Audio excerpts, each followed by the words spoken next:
Bonjour à tous et bienvenue dans cette nouvelle vidéo où aujourd'hui je vous parle du deuil des animaux de compagnie. Une vidéo sur un sujet difficile qui va se faire en 3 parties. Une partie histoire et archéologie, une partie législation et enfin mes conseils pour vivre le deuil si je puis dire. A tout de suite.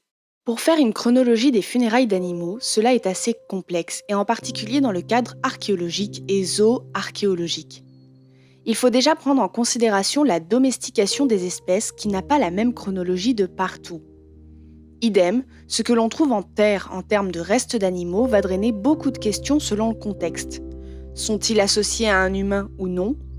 Est-ce que cela correspond à un dépôt alimentaire, non alimentaire ? L'interprétation est difficile pour les restes d'animaux. Est-ce votif ? Est-ce un accompagnement ? Est-ce symbolique ? Ou encore est-ce qu'ils représentent des psychopompes ? On retrouve donc tout un tas d'animaux différents en contexte funéraire selon les zones. Des animaux courants selon les zones et les périodes, comme les chevaux chez les populations pasiriques pour n'en citer que quelques-uns, ou encore les lamas en zone sacrificielle en Amérique du Sud. Il existe pourtant par exemple, pour l'époque romaine, des pierres tombales avec des animaux. Pour certaines, on ne sait pas forcément, et ce malgré une épitaphe avec parfois un prénom, si c'est une pierre tombale pour un animal ou pour un humain, surtout quand c'est hors contexte et qu'on n'a pas de squelette avec. Mais pour d'autres, nous le savons, et les maîtres ont laissé des textes bouleversants pour leur petit animal de compagnie. En Gaule, je suis né, et Perle était mon nom, un nom qui fut tiré des richesses de l'onde, un nom qui allait bien à ma beauté insigne. L'audace me faisait courir ici et là les sentes forestières, chasser, dans les vallons, les bêtes fauves hirsutes. Je ne supportais pas d'être tenue en laisse, et mon pelage blanc refusait du bâton l'inadmissible offense. J'étais sur les genoux du maître, de sa femme, et puis, lassée, j'allais sur un lit bien moelleux. Je savais m'exprimer mieux qu'il n'est d'ordinaire par ma face de chien et mon muet langage. Mais jamais mes abois n'ont effrayé personne. Maintenant, je suis morte, en donnant la lumière au fils que je portais. Sous ce marbre exigu m'emprisonne la terre. Dans le cas de l'épitaphe pour Helena, beaucoup d'avis s'opposent. Certains pensent que c'est pour un animal, d'autres que c'est pour une petite fille, et enfin certains pensent que c'est pour une esclave qui possédait peut-être un petit chien. Mais c'est encore impossible à dire. Mais les animaux peuvent parfois être surprenants en contexte archéologique, souvent endémiques à une région et à une période, puis parfois cela reste bien mystérieux. On a souvenir de certaines morts animales célèbres, comme celle de Bucéphale, le cheval de Alexandre le Grand, qui est une relation homme-cheval bien documentée dans l'histoire. Et la mort de Bucéphale a anéanti Alexandre, qui lui fera construire un tombeau sur ce qui constituera une vraie ville appelée Bucéphalie dans le Pendjab pakistanais. Selon le statut de l'animal et les règles, il y a des hommages ou non, parfois difficiles à prouver par l'archéozoologie pour compléter d'éventuelles sources écrites. Il ne faut pas oublier qu'initialement, la domestication s'est faite sur le long terme, que ce soit pour les loups devenus chiens, les chats ou encore les chevaux qui avaient des fonctions utiles pour les humains. Tout ne s'est pas fait du jour au lendemain et il est difficile d'interpréter des notions d'attachement pour des animaux sur des périodes anciennes, sans écrit. Comme pour les humains, on se fiera alors à l'aspect funéraire, mais comme précisé en amont, la question reste plus que complexe. Au Moyen-Âge, on a des représentations d'animaux au pied de gisants, mais cela est plus symbolique, puisque l'animal est représenté comme un compagnon fidèle, et c'est pour ça qu'il est au pied de son maître. L'évolution des funérailles d'animaux va donc évoluer selon leur statut dans la société. Est-ce qu'ils ont une âme ? Est-ce qu'ils n'en ont pas ? Parfois, certains cas, comme ce marsouin du XIVe sur une île proche de Guernesey, inhumé de façon orientée comme l'usage de l'époque le voulait pour les chrétiens, posent beaucoup de questions. Pour autant, les raisons d'une telle inhumation restent encore floues, et cela montre aussi la complexité de l'archéozoologie et de l'interprétation des gestes. Car ce dernier a été inhumé dans un cimetière de moines. Puis, plus tardivement, vont apparaître les hommages sous forme de photos, comme en post-mortem au XIXe, mais aussi des tombes plus élaborées, soit dans les cimetières familiaux, soit plus exceptionnellement auprès des maîtres dans certains caveaux. Mais là aussi, il y a beaucoup de lois qui entourent tout cela.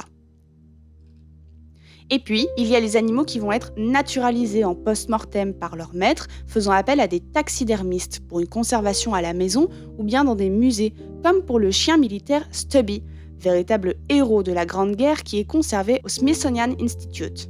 Il faut attendre le XXe siècle pour voir apparaître des cimetières dédiés aux animaux avec des concessions spécialement réservées pour ces derniers dans des zones dédiées à eux également. Autrement dit, les cimetières pour animaux. À savoir qu'en archéologie, on trouve dans des strates récentes parfois des cadavres d'animaux qui, en milieu rural, correspondent tout simplement à une inhumation faite par le propriétaire de l'animal afin de le garder sur un terrain qui lui appartient. Cela n'est donc pas exceptionnel et nous savons qu'ils ne sont pas de l'époque des sites fouillés grâce à la stratigraphie puisqu'en général ils sont plus récents que les sites. Mais alors, ai-je le droit d'enterrer mon animal dans mon jardin ? Un point sur la législation française. Quand un animal décède et que l'on a accès à son corps, chez le vétérinaire ou chez soi, la première chose à faire est de contacter son vétérinaire et si votre animal est répertorié dans un site comme ICAD, vous pouvez déjà le répertorier comme animal décédé ou si besoin, votre vétérinaire s'en chargera. Si votre animal est décédé au cabinet vétérinaire, plusieurs solutions vous seront proposées. L'inhumation dans un lieu dédié, ce qui inclut d'avoir une concession spécialement pour votre animal dans un cimetière pour animaux, ce qui veut dire que dans votre région, vous devez avoir un cimetière pour animaux, ce qui n'est pas toujours le cas. On va vous proposer la crémation avec d'autres animaux par exemple, et pour un coût supérieur, l'incinération tout seul, suite à laquelle vous pourrez récupérer les cendres de votre animal dans une urne. Si votre animal est décédé à la maison ou d'un accident, vous pouvez tout à fait transférer le corps chez le vétérinaire, même si la manipulation est délicate, et si vous envisagez une crémation collective ou encore individuelle. Si vous souhaitez enterrer votre animal dans votre propriété, je vous alerte sur les lois qui ont pour certaines changé et qui répondent à divers codes, tant le rural que de certaines lois européennes. Ainsi, pendant longtemps, il était possible d'enterrer un animal domestique de moins de 40 kg sur son terrain à condition qu'il soit dans un contenant biodégradable et recouvert de chaux vives. Idem, ce dernier devait être à un certain nombre de mètres des habitations et à plus d'1 mètre de profondeur. Néanmoins, si vous vivez dans une copropriété ou encore dans un lotissement, les possibilités ne sont pas les mêmes que sur un grand terrain. Vous pouvez encore une fois demander à votre vétérinaire qui sera à même de vous conseiller en fonction de votre commune. Enfin, le dernier recours, certaines personnes choisissent la taxidermie pour leur animal ou bien le montage ostéologique. Voilà pour les règles. Encore une fois, le mieux est de se référer à l'avis de son vétérinaire. Pour les animaux de plus de 40 kg, les lois changent et l'équarrissage est possible. Mais pour les animaux type équidés, qui sont aussi des animaux de compagnie, l'accompagnement vétérinaire est absolument important. Suite à cette vidéo, je vais vous donner donc mes conseils puisque j'ai perdu malheureusement pas mal d'animaux au cours de ma vie. Tous morts de leur bonne mort, heureusement. Néanmoins, je voulais quand même partager avec vous quelques éléments qui me semblent importants autour du deuil des animaux. Le premier point, c'est que personne n'a le droit de minimiser votre souffrance. C'est tout à fait normal de souffrir et de vivre les étapes du deuil comme pour un humain avec un animal. L'animal a partagé votre vie, il fait partie de votre famille, c'est donc normal d'être triste. Et donc personne n'a le droit de se moquer de vous ou de minimiser cela. Le second point, ça va être de verbaliser. Voilà. N'hésitez pas à dire autour de vous que vous avez ça qui arrive en ce moment, que c'est une phase qui est difficile pour vous. Certaines personnes vont comprendre, d'autres ne vont pas comprendre du tout. Et les personnes qui ne comprennent pas, eh bien, vous n'allez pas parler du deuil de votre animal avec eux. Et si possible, essayez de les éviter le temps que la douleur passe. Ça va être normal d'entendre, d'avoir des hallucinations un petit peu visuelles ou auditives, d'avoir l'impression que votre animal il est encore là une fois qu'il sera mort. C'est tout à fait normal. Moi j'avais l'impression que mon chat, que j'ai perdu au bout de 21 ans, que j'ai dû faire euthanasier car il était malheureusement malade, eh bien j'avais l'impression de l'entendre. Voilà, c'est légitime. Malheureusement, ça prend quelques jours, quelques semaines pour s'habituer au fait que l'animal n'est plus là. C'est une phase qui est compliquée, mais si je peux donner un conseil, c'est déjà de ranger ses affaires personnelles. Ça vous évitera d'y repenser tout le temps. Ça ne veut pas dire que vous oubliez votre animal, mais c'est juste que ça va vous aider dans le deuil. Un autre point, ça va être celui des enfants. Les enfants comprennent quand il y a un animal qui manque. Ils comprennent quand il y a quelque chose de grave qui se passe. Et même s'ils sont petits, vers 2 ans, il y a toujours possibilité de leur expliquer simplement que l'animal est décédé.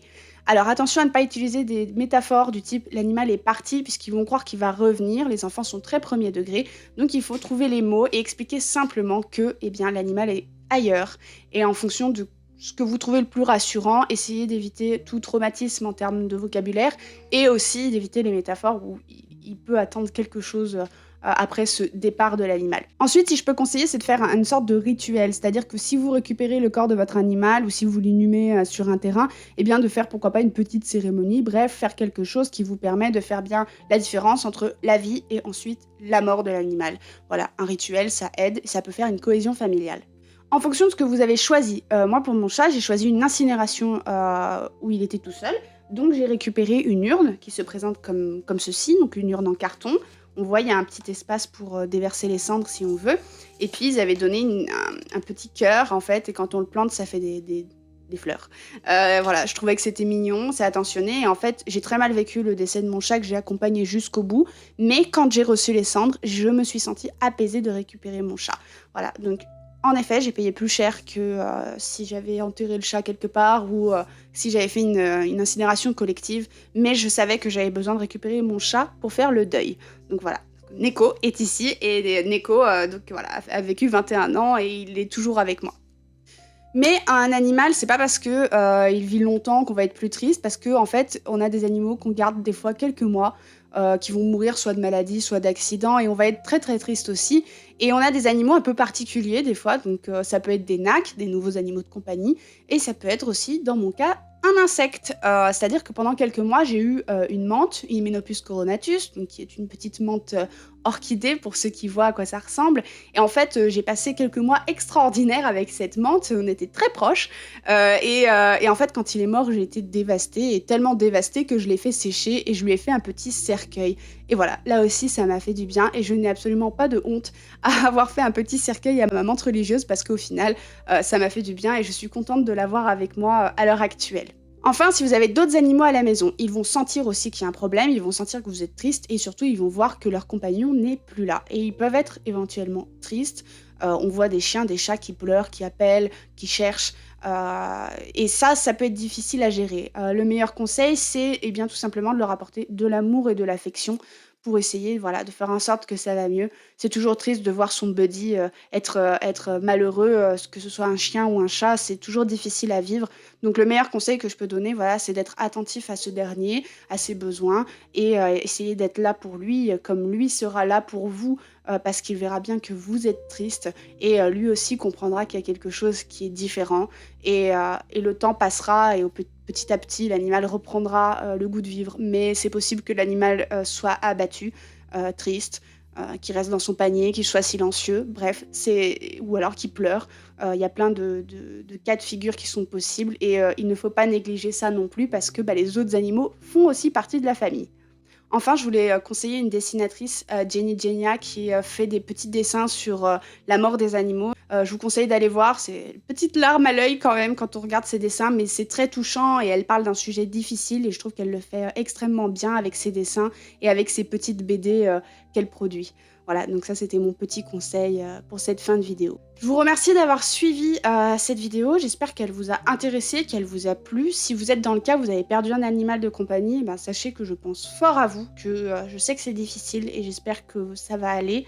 Et puis pour les autres qui ont des animaux et qui ont peur de ces questions-là, c'est important de verbaliser encore une fois, même avec vos proches. Il y a une question souvent qu'on évite mais qui est importante, c'est de savoir si nous-mêmes il nous arrive quelque chose, qu'est-ce qui va advenir de notre animal? Parce qu'en refuge, on a beaucoup d'animaux qui sont là parce que leur maître est décédé. C'est important d'en parler, c'est important de prévoir surtout pour que si vous arrive quoi que ce soit, eh bien votre animal ne se retrouve pas en refuge s'il y a possibilité qu'il soit dans d'autres conditions. Voilà, donc c'est important et c'est vraiment fondamental de parler de la mort de façon ouverte. Ah, le chat m'appelle, je dois vous laisser. Sur ce, je vous souhaite une excellente journée, je vous dis à très bientôt.